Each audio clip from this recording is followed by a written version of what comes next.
Hey, what's going on, guys? It's me, Chimp Gaming, and remember, I'm Bing Bong for bananas. So today I have a little bit of a different video.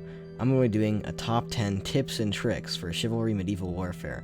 Now keep in mind I am professional at this game, so don't take anything I say with a grain of salt, just do it. It should be noted that I've upvoted every single person who's disagreed with me here, as far as I know. That said, in 7th grade, I took an SAT test without preparing for it at all. It was spur of the moment. I knew about it an hour ahead of time and didn't do any research or anything. I scored higher on it than the average person using it to apply for college in my area. An IQ test has shown me to be in the 99.9th percentile for IQ. This is the highest result the test I was given reaches. Anything further and they consider it to be within the margin of error for that test. My mother's boyfriend of 8 years was an aerospace engineer who graduated Virginia Tech. At the age of 15, I understand physics better than him, and I owe very little of it to him, as he would rarely give me a decent explanation of anything. Just tell me that my ideas were wrong, and become aggravated with me for not quite understanding thermodynamics. He's not particularly successful as an engineer, but I've met lots of other engineers who aren't as good as me at physics. So I'm guessing that's just not a result of him being bad at it. I'm also pretty good at engineering. I don't have a degree, and other than physics I don't have a better understanding of any aspect of engineering than any actual engineer. But I have lots of ingenuity for inventing new things. For example, I independently invented regenerative brakes before finding out what they were, and I was only 7 or 8 years old when I started inventing wireless electricity solutions. My first idea being to use a powerful infrared laser to transmit energy. Admittedly not the best plan. I have independently thought of basically every branch of philosophy I've come across. Every question of existentialism which I've seen discussed in SMBC or XKCD or Reddit or anywhere else, these thoughts haven't been new to me. Philosophy has pretty much gotten trivial for me. I've considered taking a philosophy course just to see how easy it is. Psychology, I actually understand better than people with degrees. Unlike engineering, there's no aspect of philosophy which I don't have a very good understanding of. I can debunk many of even Sigmund Freud's theories. I'm a good enough writer that I'm writing a book, and so far everybody who's read any of it has said it was really good and plausible to expect to have been published. And that's not just, like me and my family members, that counts strangers on the internet. I've heard zero negative appraisal of it so far. People have critiqued it, but not insulted it.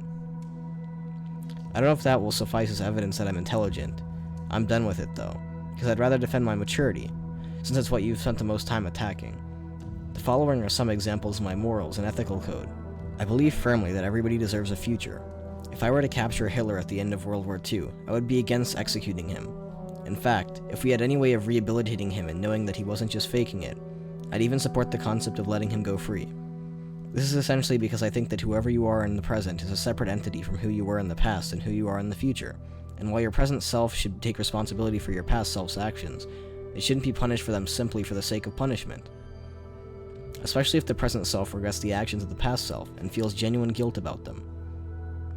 I don't believe in the judgment of people based on their personal choices as long as the personal choices aren't harming others. I don't have any issue with any type of sexuality whatsoever, short of physically acting out on necrophilia, with any pedophilia, or other acts which have a harmful effect on others. But I don't care what a person's fantasies consist of, as long as they recognize the difference between reality and fiction and can separate them.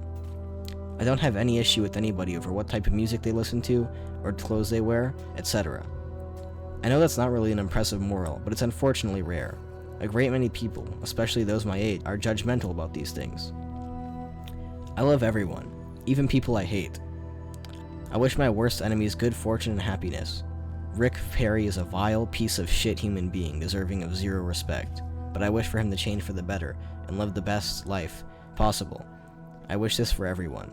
I'm pretty much a pacifist. I've taken a broken nose without fighting back or seeking retribution because the guy stopped punching after that.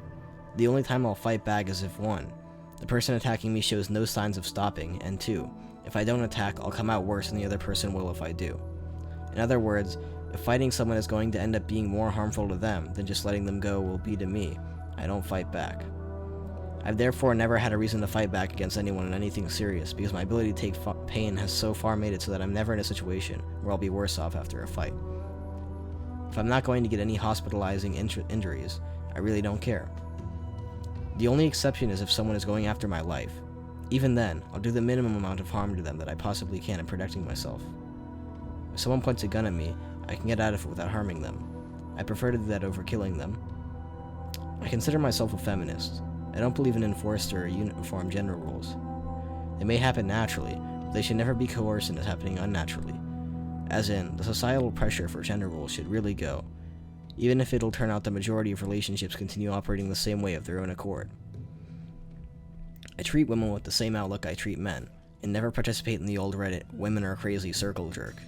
Because there are multiple women out there, and each have different personalities just like there are multiple men out there, and each with different personalities. I don't think you do much of anything except scare off the awesome women out there by going on about the ones who aren't awesome. That doesn't mean I look for places to victimize women, I just don't believe it's fair to make generalizations such as the one about women acting like everything's okay when it's really not. And that's a particularly harsh example, because all humans do that. I'm kind of tired of citing these examples, and I'm guessing you're getting pretty tired of reading them. If you've even made it this far, in closing, the people who know me in real life all respect me, as do a great many people in the Reddit brony community, where I spend most of my time, and where I'm pretty known for being helpful around the community. A lot of people in my segment of the community are depressed, or going through hard times, and I spend a lot of time giving advice and support to people there.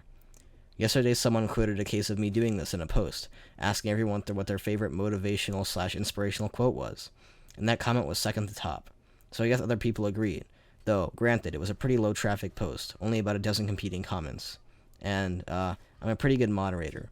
All that, and I think your behavior in this thread was totally asshole-ish. So what do you think, now that you at least slightly know me? Hey guys, it's Chimp Gaming, and thanks for watching that video.